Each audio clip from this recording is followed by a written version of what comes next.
Salut les gars, c'est Hachoum et bienvenue dans cette nouvelle vidéo. Aujourd'hui, un concept un peu différent de d'habitude, mais toujours dans l'éducatif et vulgarisé. Je suis sûr que sur internet vous êtes déjà tombé sur cette vidéo.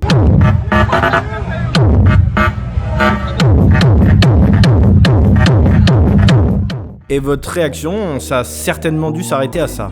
Ok. Donc aujourd'hui, on va essayer de creuser autour de ce sound system sur roue et de répondre à plusieurs questions telles que: qui sont ces mecs? Comment font-ils à mettre en PLS le public avec leur disco mobile tout droit sorti d'une kermesse du dernier cercle de l'enfer? Quel phénomène physique observe-t-on ici? Alors accroche-toi, je t'emmène en voyage entre ce que l'humanité a fait de pire et de meilleur. La plus grosse disco mobile du monde, c'est parti!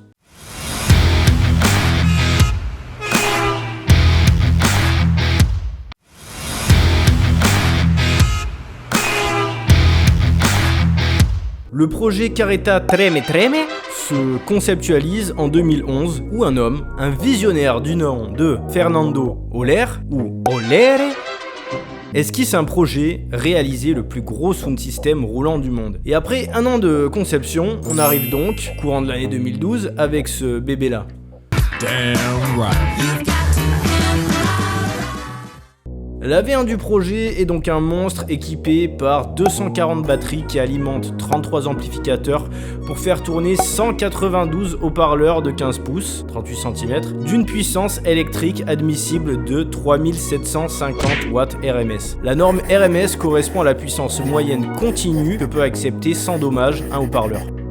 Le tout pour un total de 2,5 millions de watts. Bien khalas. En 2017, on assiste à une grosse mise à jour du projet. Notre ami Fernando avait jugé la taille du projet insuffisant et a donc redimensionné notre disco mobile. On arrive donc à une V2 plus chargée en stéroïdes que Dwayne Johnson la veille d'un Fast and Furious avec des stats incroyables. Pas moins de 45 amplificateurs et 264 haut-parleurs pour un total de 3 millions de watts.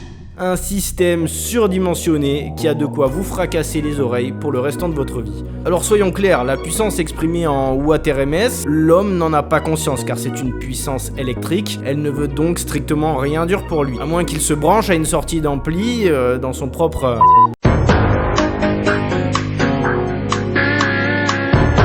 L'oreille de l'homme interprète la puissance du son en dB SPL, Sound Pressure Level, aussi appelé sensibilité. Le dBSPL se calcule simplement. À chaque fois qu'on double la source, on ajoute 3 dB. Par exemple, si un haut-parleur délivre 100 décibels, 2 haut-parleurs délivreront 103 décibels, 4 haut-parleurs délivreront 106, 8 109 et ainsi de suite. Voici une échelle de dBSPL pour que vous puissiez situer un peu mieux les valeurs qu'on va évoquer dans la suite de la vidéo. J'aurais bien voulu avoir une mesure de dBSPL de l'ensemble de la sono du camion, mais sans valeur d'un des haut-parleurs, on ne peut donc pas calculer.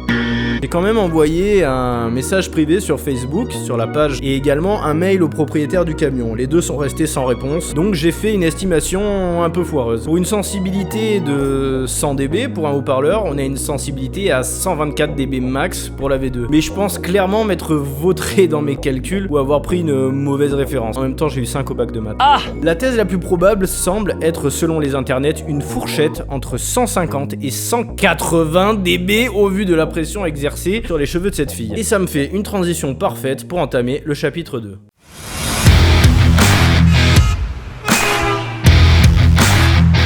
Le premier phénomène physique observé ici, c'est le souffle. Mais comment le son peut-il déplacer des objets? Comment un morceau de Chantal Goya peut réussir à déplacer quoi que ce soit en fait? Eh bien c'est plutôt simple en réalité. Le son se propage en faisant vibrer les molécules d'air. Au même titre qu'un ressort, on observe le même phénomène en jetant une pierre dans un lac. Les molécules d'eau vibrent localement, entraînant les molécules voisines. L'oscillation se propage de la même manière qu'un domino, sous l'impulsion d'une force extrême comme un coup de fusil ou comme le Carreta Treme 2.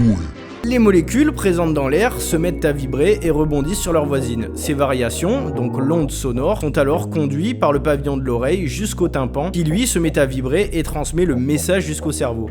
Dans notre cas, les vibrations entre les molécules d'air émises par le système son mobile sont tellement nombreuses et puissantes, au vu du nombre de sources sonores, que les cheveux de cette fille sont tout simplement... En effet, c'est la surface des haut-parleurs qui font vibrer les molécules, et étant donné qu'on en a plus de 250, forcément, Le second phénomène qu'on peut observer ici, c'est l'onde de choc dont est victime l'optique de la caméra qui filme la scène. Comment fonctionne l'onde de choc? Les ondes de choc, ce sont des ondes sonores qui se diffusent dans l'atmosphère selon le même procédé qu'une explosion par exemple. Ce sont des impulsions acoustiques caractérisées par des amplitudes positives très élevées et par une augmentation très rapide de la pression par rapport à la pression ambiante. L'énergie est alors transmise brièvement du lieu où elles sont générées jusqu'à des zones plus éloignées. Elles peuvent par exemple faire exploser des vitres ou éclater vos organes internes. Elles ressemblent de près aux ultrasons à la différence que l'amplitude est beaucoup plus grande et sur une seule impulsion et non une période régulière.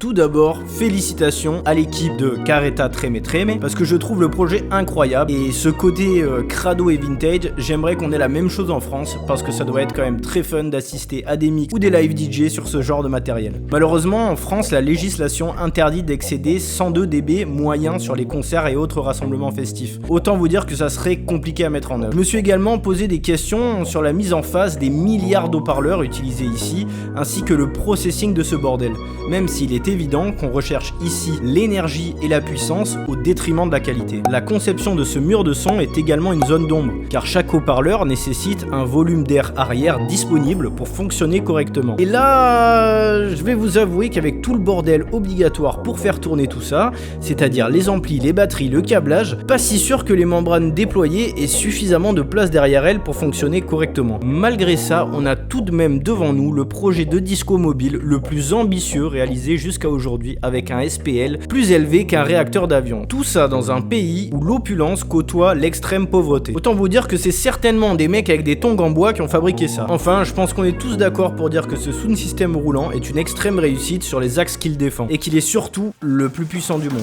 Je m'appelle Atchoum, c'est tout pour moi, ciao.